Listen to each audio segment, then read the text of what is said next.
guys, and welcome to the Chroma side of YouTube. So in this video, I'm going to talk to you about what to do with your UFOs or your skins. Also, I'm going to show you how I do my resin in my bezels because personally I just like a resin finish in the bezels better than I like a cabochon finish. Now, I'm going to show you a few examples of that really quick. This one is a cabochon, and this one. Now, they are very beautiful, but it's really easy to have mistakes with cabochons. You can see the air bubbles underneath the glass, or the glass. Sometimes if you use the wrong glue, you can see that as well. So, with that being said, I like cabochons, but it gives weight to the piece, and also it's very easy to see mistakes.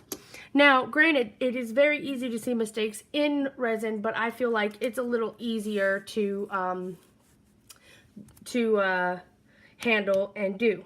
Now, this is a resin finish on this one piece. I haven't even finished. There we go. So you can see it does have a glass finish inside of the square. This is one without, this has it in there so you can see that. I actually need to finish this bracelet. I just haven't gotten around to it. It's very difficult to cut those squares out.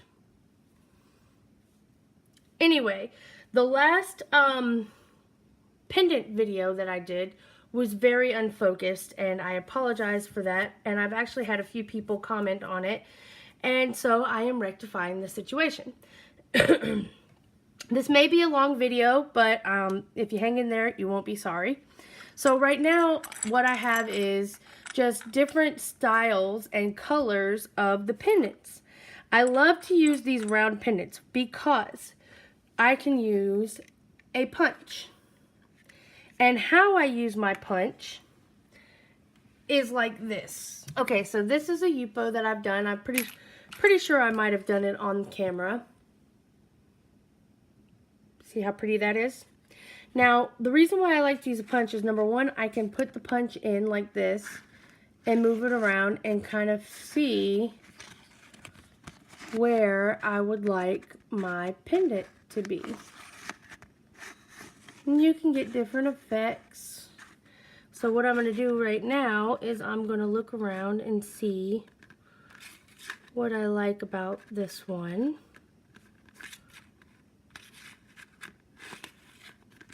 Well,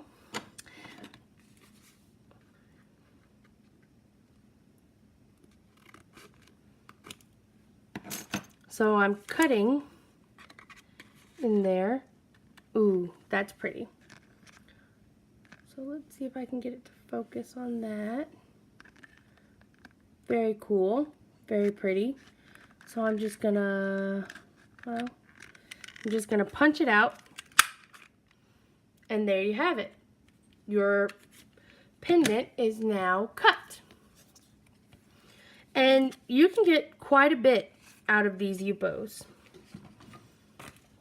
Okay, now what I'm gonna do is I'm gonna select which pendant I want that to go into, and then you just kind of look and make sure that's what you want. I don't want silver on that one. I think I'm going to put it in that bronzy color one. Let's see how this looks together. No, this one. Yes, that's it right there.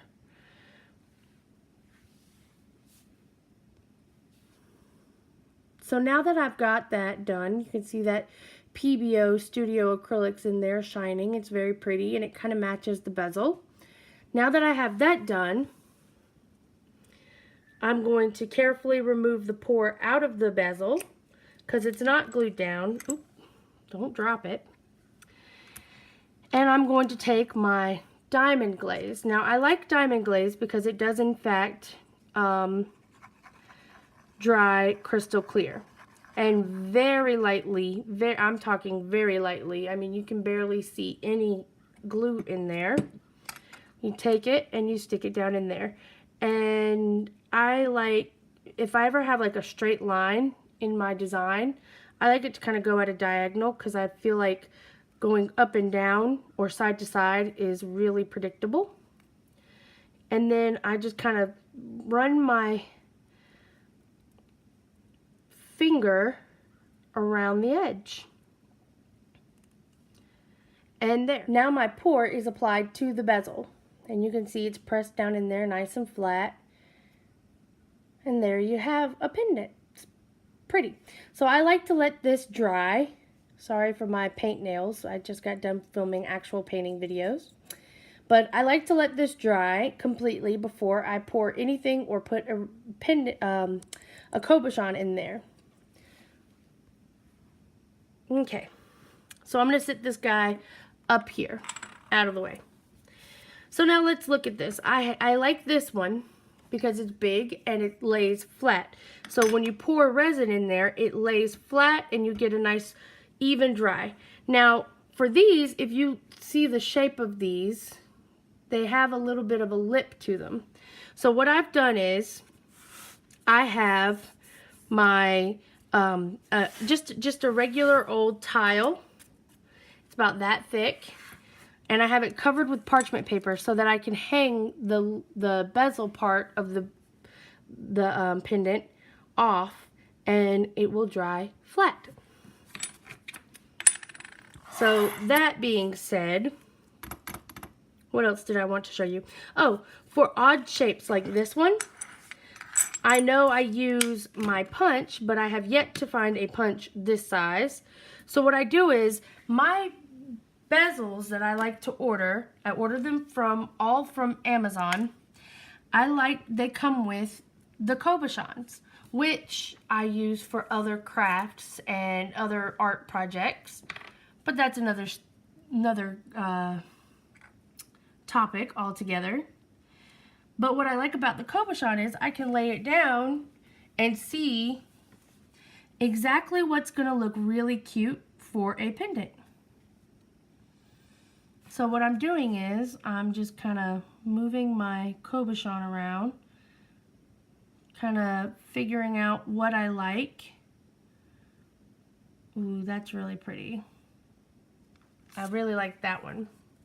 So what I'll do is I'll take my X-Acto. I can't complete the name of it, but because my video will get yanked for security reasons. And before I cut this, I'm going to look at this really quick.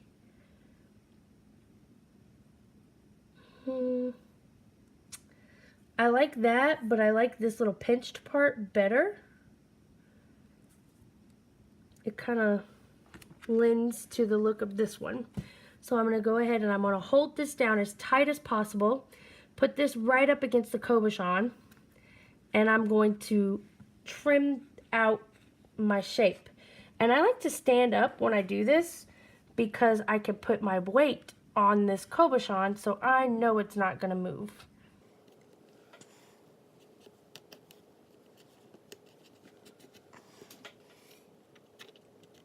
And I know you guys are yelling, you already went there, you already cut there. Well, I like to go over it a couple times because I used extremely heavy, some of these little cards are heavy grit Yupo paper, and it's kind of hard to get that X-Acto all the way through when you're doing your first cut.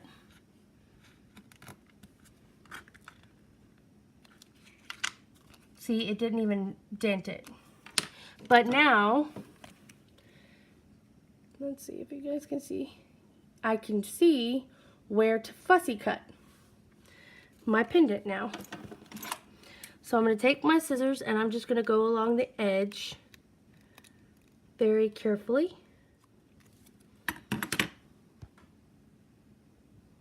So now I have that cut out, and what I'll do is I'll move that aside.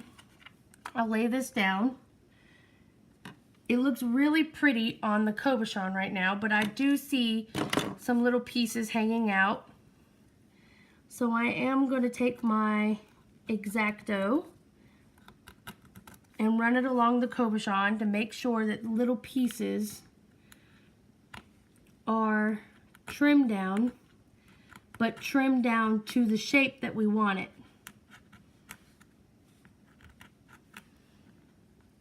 Now, this is only because I couldn't find a punch this shape.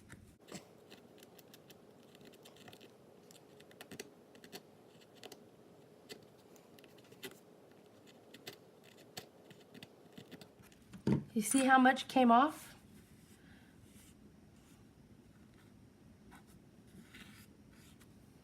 All of that came off because it wasn't very evenly cut. And if you look at the back of the cabochon, you can see. Now I'm going to take and make sure that it fits down into my pendant. Beautiful, right? Okay, now that that's done, I am going to go ahead, because I'm already working on it, and I'm going to go ahead and put down my glue just a little bit.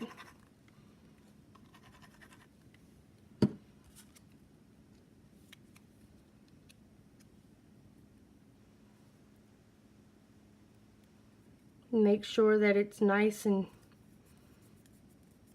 glued down. And I'm going to set that aside to dry. Okay, now all of these I'm going to move out of the way and put into my bags where I keep them. Okay guys, so I'm getting ready to do my pendants. What I'm going to do is I'm going to change my position here, and I'll see you guys in a minute because I want to film you from a different angle. Alright, let's do it. See you guys in a few. Okay guys, I'm back. So let me turn this because all you see is that torn piece of parchment. Alright, so here we go. That's better. So as you can see, I have a tile here to raise the lip so that when I'm drying my pendants, you can see the bezel hangs over. And what that's going to do is it's going to keep these laying nice and flat instead of laying like that. If you lay it like that, all your resin is going to run down to the bottom here and pool here and maybe even run over the side. So I recommend laying them like that. Now, I wanted to show you this view because I am going to be, look at all these pendants I'm going to make. I mean, like, pendant-tastic. Okay. Move these all over. Get out my cup. Now, I like to use these cups. I got them from Amazon. And basically, it's just plastic cups with measurements on them. And it just lets me know how much resin I'm mixing. And let's talk about resin really quick. This, you can buy at any Hobby Lobby. You can buy it online. You can buy it from ice resin. But that is exactly what it is. Ice resin. And it is actually made for making jewelry. This I am going to be using today. However, let me tell you my favorite part about this. This little part screws on and screws off so that you don't have to use this whole tube at once. Number one, awesome bonus.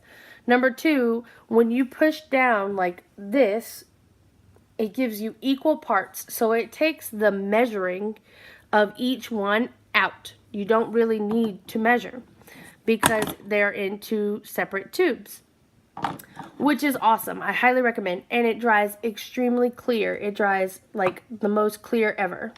So there's that. Another thing that you could get away with using is your art resin. Art resin is specifically made for art. It dries completely clear and gives a hard finish. And it has no odor and it's easy to use. It's kind of expensive, so I particularly like to save this for my art that I'm going to cover in resin. So I'm going to move that out of the way. Now, another thing that I have used in the past, a lot of people don't recommend it because it does have toxic fumes, and you should wear a respirator when you use it. Also, over time, I've heard that it does yellow. But another thing, if you're just practicing, you can go on and buy this resin from Amazon. It's about 20 bucks for the set, and it works just the same. It is actually a tabletop resin, so you will get a hard finish, and it does dry crystal clear. I haven't had a problem with it yellowing, and I have used this before on my art before when I was just getting the hang of actually doing resin. So I'm going to put that away. Today, like I said, I will be using my ice resin, which is specifically made for making jewelry. Remove the key, and then both hands positioned at the same spot. I'm just going to use the whole tube because I am making a lot of pendants today. Grab me a stirring stick, and you will want to stir for 2 full minutes. I don't particularly worry about air bubbles because I do have a torch, and it when you torch your pendant, it brings all those air bubbles out. So I'm not too worried about it. This is self-leveling resin. So what I'm going to start doing while I'm stirring, which I probably shouldn't, but I am, I'm putting my pendants in place. And then I'm going to change the view again on you guys. I'm so sorry. But I'm going to put it from the top again so that you guys can see exactly how I add my resin. Okay, guys. So I have my resin all mixed up. And what I wanted to tell you was, when you start to add your resin, use the stick. You don't ever want to overflow your pendant, your bezel, with the resin. So what I like to do is I like to use the stick. I only do like one little scoop, and then I like to pat it in and use the stick to move it to the areas it needs to be. And that's all there is to it. It does not take much resin to fill your bezel.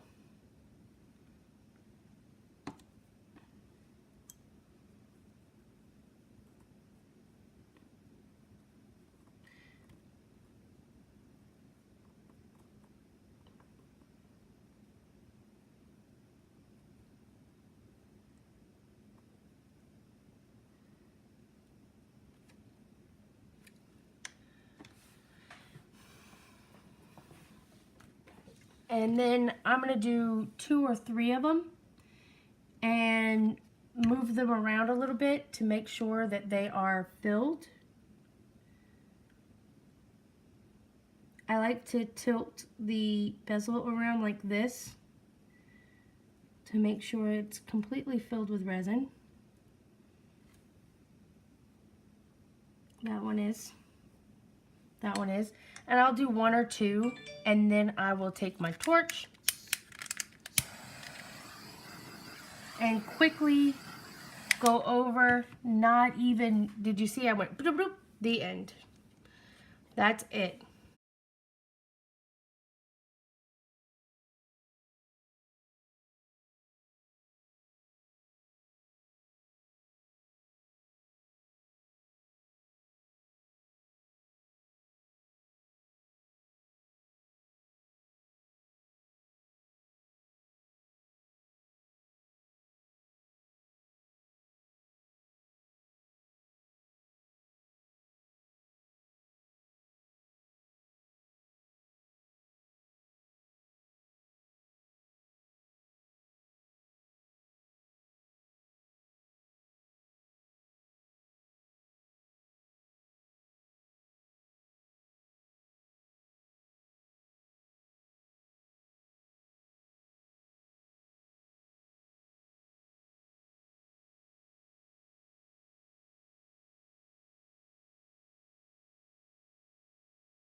Alrighty. So what I'm going to do is I'm going to attempt to show you what I'm doing. So you can see it's very gooey. And so I just get a little on the stick and then I just swoosh it around with the stick.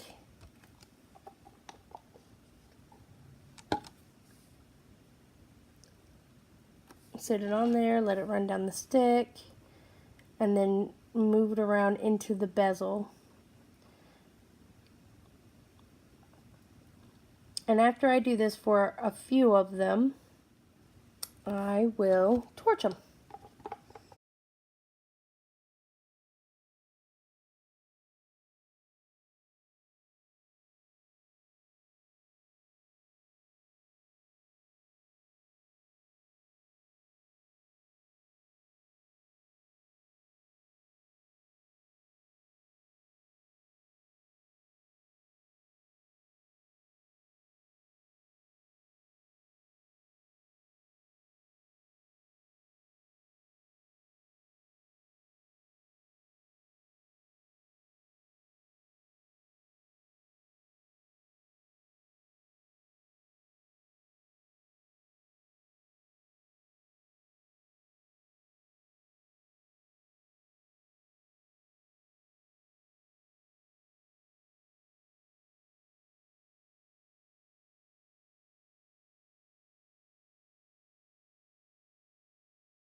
Alright, that's all she wrote for the resin, and I have resiny hands. People, let me tell you, the thing is you want to do this with gloves on. You're not supposed to get resin on your skin. I have before, so it doesn't really bug me. But just letting you know that you just don't want to get resin on your skin.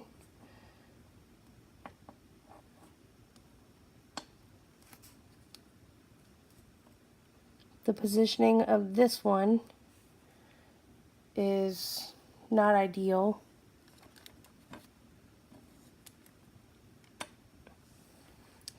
Like I said, you guys, you have to lay this flat. Alright guys, well, there that is. Let me move you up top and give you a bird's eye view, and also I'm going to wash my hands. Okay guys, so here we have our pendants nice and laid out. They're drying and doing wonderfully. It will take them at least 12 hours to cure, but I feel like it's completely worth it. I'm going to get you down and give you guys a close-up look of these and let you guys decide how you feel about them. There are just so many colors and prettiness. Alright, I'm going to bring you guys down.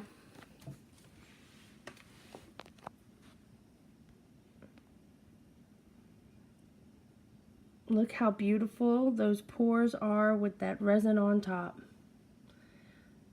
So I feel that a resin finish just looks so much better. That's just my opinion.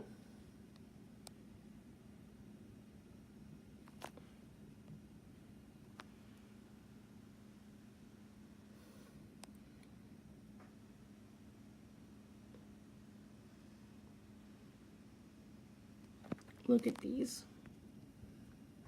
The details just get so picked up.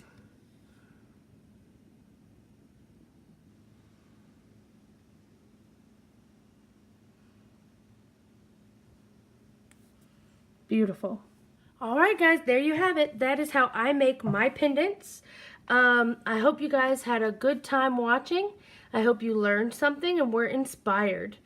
If you ever have any questions, please leave them down in the comments below. I'd love to answer them. I know that the angles on this video were a little wonky, but you got to do what you got to do with what you have, right, you guys? Anyway, I hope you all have a wonderful afternoon. If you like what I do, please hit the like, hit subscribe, and ring the bell for notifications when I put up new videos. I hope you all have a wonderful afternoon. Bye-bye, y'all. Hey, thank you so much for stopping by. If you enjoyed what you just watched, please hit that subscribe button, give me a thumbs up for a like, and hit the bell. That'll give you notifications when I post new videos. I really enjoyed painting today, and I hope you enjoyed watching. I hope you get inspired to do all types of things. Have a wonderful day. Bye-bye, y'all.